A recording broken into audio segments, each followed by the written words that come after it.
Halo guys, selamat datang di channel YouTube aku, Bang Sobirin. Nah, di video kali ini aku akan membahas tentang seputar jurusan perhotelan jenjang SMK ya guys.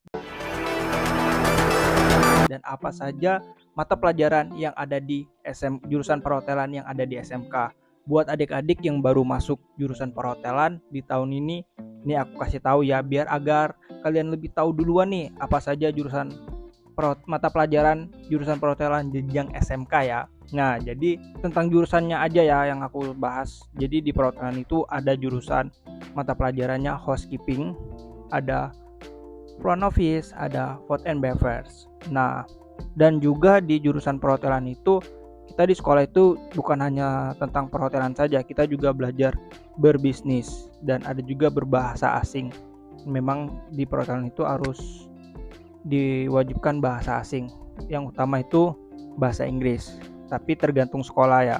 Dia itu kadang ada belajar bahasa Jerman, ada bahasa Jepang. Tapi kalau bahasa Inggris wajib ada. Jadi guys tergantung SMK-nya ya. Kalau di dua bahasa ini, bahasa asing ini ada Jerman, ada bahasa Jepang. Jadi di misalnya nih di SMK ini ada bahasa Jepang, mata pelajaran bahasa Jepang. Tapi di sekolah ini ada mata pelajaran bahasa Jerman. Kayak aku nih di sekolah aku itu ada belajar bahasa Jepang. Tapi di sekolah teman aku yang SMK jurusan perhotelan juga dia belajarnya bahasa Jerman. Itu tergantung sekolahnya lagi ya. Lanjut. Jadi di perhotelan itu kita di kelas 1 itu nanti kita akan belajar dasarnya. Dan di kelas 2 kita akan magang tuh praktek kerja lapangan. Nah, di situ tuh kalian akan langsung terjun ke dunia lapangan kerja. Di situ tuh kalian akan terasa banget, mental kalian akan terbentuk banget. Jadi di saat magang itu kalian manfaatkan, benar-benar manfaatkan. Kalau kalian nggak tahu, wajib kalian bertanya. Oke, langsung saja kita bahas ya. Apa itu housekeeping di mata pelajaran housekeeping ya? Nah, di housekeeping itu kita belajar public area, terus room boy, terus pengertian housekeeping, terus kita akan diajari praktek-praktek gitu juga ada di sekolah. Sebelum magang nanti kita ada praktek biar nggak ngejut saat magang. Nah, apa itu public area? Public area itu menjaga area hotel, menjaga keindahan hotel, menjaga kebersihan hotel.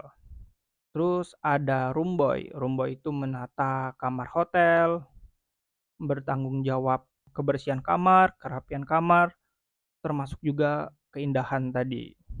Tapi di hotel itu kita mesti tahu sebelum kita ke room boy, kita mesti tahu dasar-dasarnya dulu. Kita harus ini aku kasih saran ya buat kalian.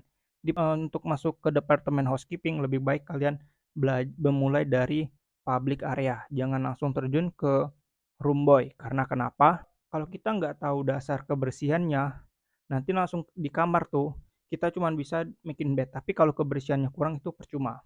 Kita bisa jadi kita langsung dimarahin oleh atasan karena kamarnya nggak bersih. Karena aku sendiri berpengalaman. Dan yang kedua, kita ini di video ini khusus bahas housekeeping aja ya, mata pelajaran housekeeping. Dan di dunia magang nanti kalian akan bagaimana gitu.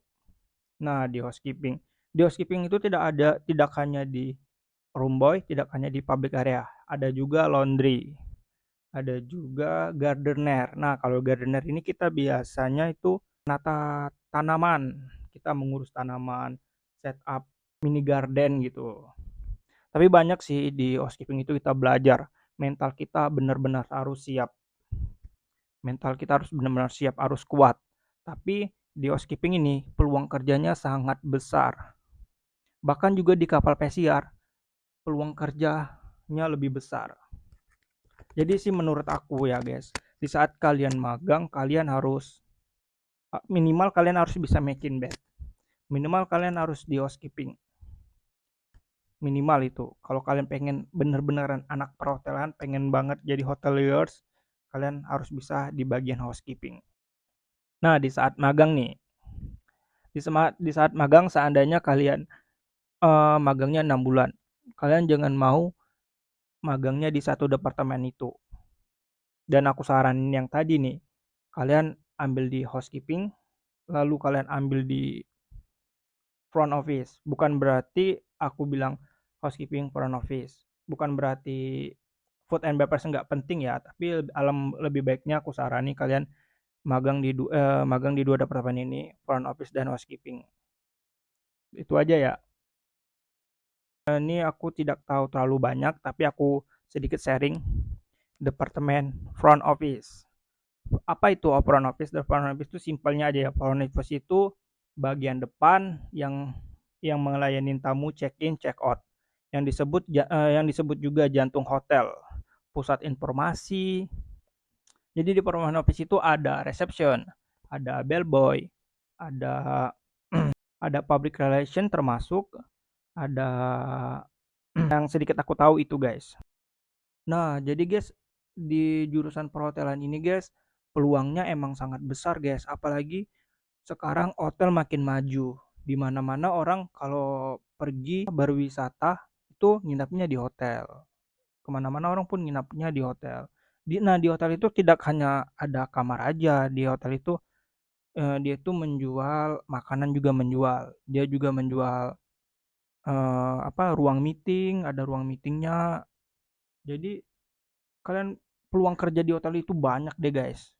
Wawasannya gede banget, besar gitu. Banyak harapan kalau kita benar-benar pengen kerja di hotel banget itu banyak guys peluangnya. Tapi saran dari aku ya, buat kalian anak SMK perhotelan, kalian wajib banget bisa di departemen housekeeping karena peluangnya besar banget guys. Kalau kalian nggak percaya, kalian bisa tanya senior-senior kalian saat kalian magang nanti yang di jurusan housekeeping. Nah, yang paling aku suka ya di perhotelan ini, saat kita sekolah kita bisa kerja, kita bisa ikut daily worker, DW. Nah, ada juga casual gitu, casual-casual, ada Ciatok itu Chinese wedding. Nah, di casual ini nih, Chinese wedding, kita bisa dapat teman banyak. Kita jenjang SMK, bahkan kita bisa ketemu banyak orang dari SMK perhotelan ini, bahkan ada juga anak kuliah perhotelan ikut juga. Kita jadi bisa sharing-sharing lah sama kakak-kakak yang di kuliah itu. Kak gimana ini itu kita bisa banyak tanya, kita bisa lebih aktif. Bahkan kita saat di situ kita bisa kumpul dari satu hotel, kita bisa buat grup pribadi gitu kan, info casual. Jadi kita bisa bukan satu hotel aja nih casualnya, daily workernya. Kita bisa bisa dapat di hotel ini, di hotel itu. Nah, di hotel itu kan acaranya besar guys, bukan acara kayak Chinese wedding itu bukan dibutuhin 3-4 orang. Banyak, bisa sampai 30 orang, bahkan bisa sampai 60. Bahkan pernah ikut Ciatok gitu kan. Aku ikut casual, bisa sampai 100 orang pernah. Dan itu lumayan ya kan guys, kita dibayarnya itu kayak gaji karyawan per hari gitu. Nah, itu yang paling aku suka guys. Oke guys, sampai di sini dulu. Jangan lupa di subscribe, like, and comment buat kalian anak perhotelan tetap semangat ya.